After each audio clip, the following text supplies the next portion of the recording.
People started calling him America's governor. We're all in search of the apex and the other side of the mountain. But less than a year and a half later, my resignation will be effective in 14 days. So how did Governor Andrew Cuomo go from the Democrats' pandemic superstar to scandal after scandal? Flatten the curve, flatten the curve, flatten the curve. Millions tuned in to Cuomo's daily COVID briefings last spring, looking to him for leadership and stability against the backdrop of empty store shelves, climbing hospital admissions, and mixed messages from the White House. We are New York tough. We are tough. In fact, Cuomo's PowerPoints were such a sensation, he eventually landed a book deal and an Emmy Award. His approval rating also skyrocketed to the highest number since his 2011 inauguration. However, we now know trouble was brewing behind the scenes. Early in the pandemic, a hotly debated policy required nursing home facilities to readmit recovering patients regardless of whether they were still contagious. And though the state claims the policy didn't drive up infections or deaths while it was in effect, some health experts say otherwise. By 2021, this story only continued to snowball. New York Attorney General Letitia James released a report stating nursing home deaths in the state were underreported by as much as 50%. Cuomo's top aide admitted their team, quote, froze the data over fears it would be used against them by the Trump administration. It is a lie to say any numbers were inaccurate.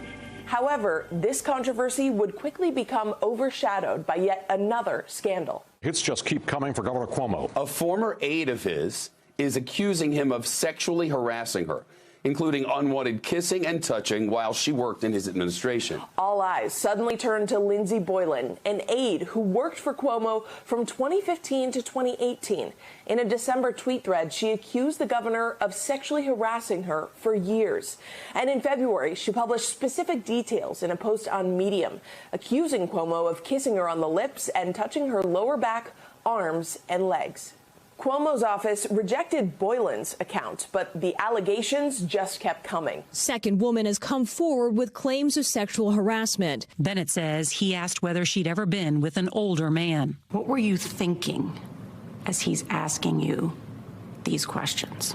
I thought he's trying to sleep with me. And while the governor disputes the multiple allegations that emerged and apologized.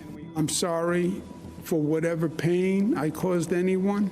I never intended it, and I will be the better for this experience. A new investigation by New York AG Letitia James alleges Cuomo sexually harassed 11 women.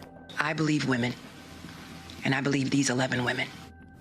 The 165-page report corroborates the allegations made by women who had already come forward and includes the accounts of unknown victims, such as a state trooper Cuomo requested for his personal security detail, and Virginia Limiatis, a woman he met at a conservation event. The governor continues to adamantly deny the allegations, saying this is all politically motivated. And for those who are using this moment to score political points or seek publicity or personal gain, I say they actually discredit the legitimate sexual harassment victims that the law was designed to protect. In addition to his televised statement, Cuomo's legal team released an 85-page response defending the governor's position. Well, soon after the report's release, his Democratic colleagues from the state level all the way to the Oval Office were calling on him to resign. Are you now calling on him to resign? Yes. The New York State Assembly Speaker, who authorized an impeachment investigation into Cuomo in March, said once they received what they needed from the Attorney General, they'd, quote, move expeditiously to wrap up the inquiry. But while the Attorney General's report does not meet the standard for a criminal prosecution, district attorney offices in Westchester, Albany, and Manhattan are formally requesting information regarding incidents alleged to have happened in their jurisdictions. One of the women, who had previously only been known as Executive Assistant Number 1, broke her silence in an interview with CBS. What he did to me was a crime. She filed a criminal complaint against the governor with the Albany County Sheriff. The governor and his legal team are doubling down, questioning the accuracy of the AG's report. The investigators didn't bother to collect or review evidence about November 16th to determine if their conclusion was correct. But even as he continues to maintain his innocence, Cuomo decided to resign in order to spare his constituents months of political upheaval. The best way I can help now is if I step aside and let government get back to governing. And therefore, that's what I'll do. So in 14 days, Lieutenant Governor Kathy Hochul will step up to the plate as New York's first female governor.